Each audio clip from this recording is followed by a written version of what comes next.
Hey folks, welcome to the first week lecture. First week lecture. Last week was getting to know each other. Now we are diving in and we're going on an 8 week journey. So we're going to move in at a very quick pace. All right, so what does this week look like? This is what the videos look like every week. The video will be like this. I'll come on, we'll talk about the objectives. But first I want to start with, our textbook, right? Our textbook, Costume and Fashion, is one of the premier uh, fashion history textbooks. I like this book. It's compact. Sorry, I'm flipping through. It's compact. It has a lot of, interesting pictures in it that I make reference to. It's well written. It's compact and concise. But this book has some challenges, in part because it is compact and concise. It has its challenges too, which is really interesting because of the cover. Is that this book is written in a very Eurocentric viewpoint, even though there's a clearly African American, African model on the cover. This book has some holes in it. It leaves a lot out, but I chose this book specifically for the price. It's like I said, it's one of the first fashion history books I have, but I have others. And I'm going to pull from underneath my off the floor. This is actually my favorite. it's sort of but this book is huge. This book is huge, and it's expensive. So I'm able to supplement. I'm able to supplement with you guys on the lecture by giving this book, and that's why it's really important that you not only read the book but you also read the lecture, because when I'm creating the exam, I pull some images out of this book and some specific pieces that they highlighted out of this book, and the questions part come from the textbook and part come from the lecture. So it's important that you read both, okay? And like I said, since this book has such a Eurocentric view, I add a lot to the lecture that this book doesn't include. Right? We live in a big world, so I make a lot of intercultural connections. Like we're starting right now with how it all began, and we're looking at the foundation of civilization, literally the foundation of civilization, foundation of textiles and textile production and clothing production. So I'll be making those intercultural connections throughout.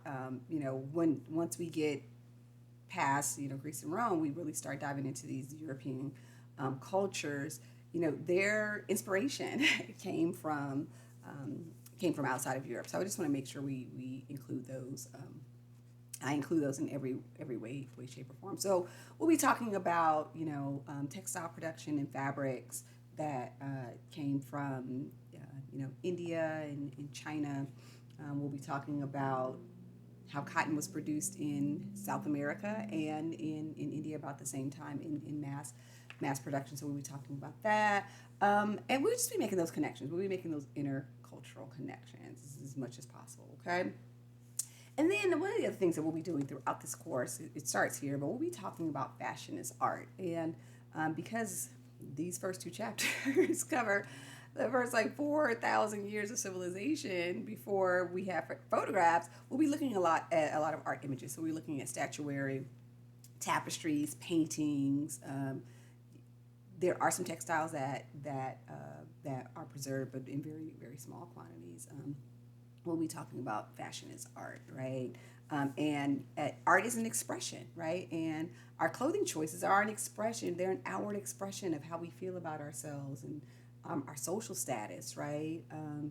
Often, our economic status, what political aspirations or political belief system we have. So we'll be talking about all of that throughout this class, especially when we get to Rome this week. We'll be talking about a lot of that in Rome, okay?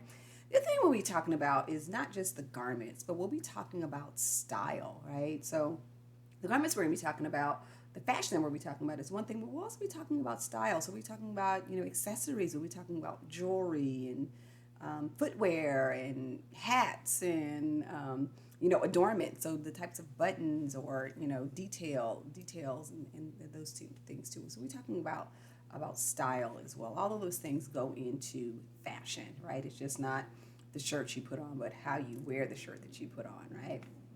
So we'll be talking about that as well throughout. We'll be talking about men and women. Sometimes I'll slip the kids in there too. We'll be talking about the styles for for men and women. Okay, so for this week, like I said, we'll start with how it all began, and part of how it all began is we're talking about the nature and purpose of dress, because it is dress.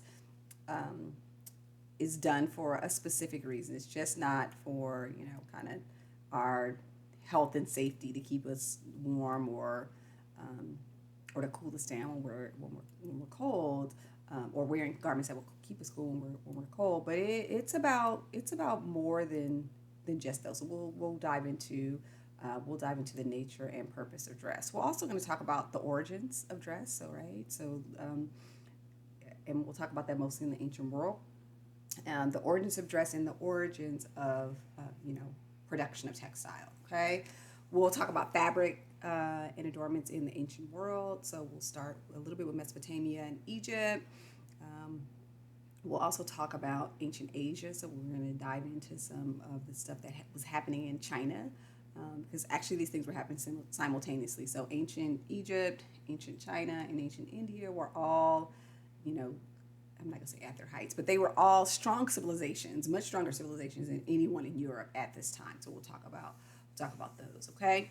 And then when we move over to chapter 2, when we talk about Greece and Rome, we'll start with the civilization of Crete, which was the precursor to classical Greek. We'll talk about garments from those civilizations. You'll be able to identify some of those garments. We'll look at adornments and ancient hairstyles of the Greeks. Then we'll move over to Rome. When we move over to Rome, again, we will be looking at political social structures and what garments were worn by people of different political or social stature. And then we will just identify the different types of Roman garments. One of which already. You're like, oh, I know what Roman garments look like, but do you know what they're all called, right? And why they wore them. So those are the things that we will discuss in this chapter. Okay, so what do you do now, right? So you start by, underneath this video, it talks about what I just talked about, right? What we're going to do. You're going to read chapters 1 and 2 in this book. You will review the lecture. I created it in bite-sized chunks so that each topic is easy to digest. Now, typically, in a typical week, each chapter will be its own lecture, but just because Greece and Rome are so voluminous, there's so much stuff. How it all began is one lecture, and then there's a lecture just on Greece, and there's a lecture just on Rome. Okay, and then after you do that, you have a discussion board to complete. Make sure your initial post is done by Tuesday, and you reply to 3 of your classmates by Friday. There is a critical thinking activity for you to complete this week that is going to be due on Saturday, so take care of that. And then finally, right, when you get to the last page, dive into the recap of what you have covered for the week and get a preview of what we're going to be talking about in week 3, okay? All right, so every week, same scenario. What to do every week, same scenario. Read the book, view the lecture, take care of the discussion board. If there's a critical thinking activity, do it. If not, you're good that week.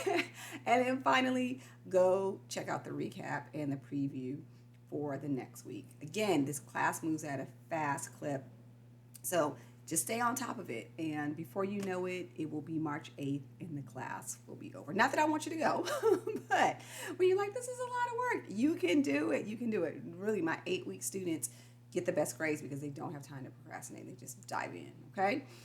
As always, if you have any questions, you have 2 ways to reach me. You can always send me, this way, you can send me a message. In that way, is that right? Yeah. You can send me a message in the navigation bar off to the side in the inbox, or you can hit me up in my visiting hours or schedule an appointment if those visiting hours don't work for you. And that link is on the home page, all right? So, week 2, dive in. See ya. Maybe if I can get the video to stop. There we go. See ya.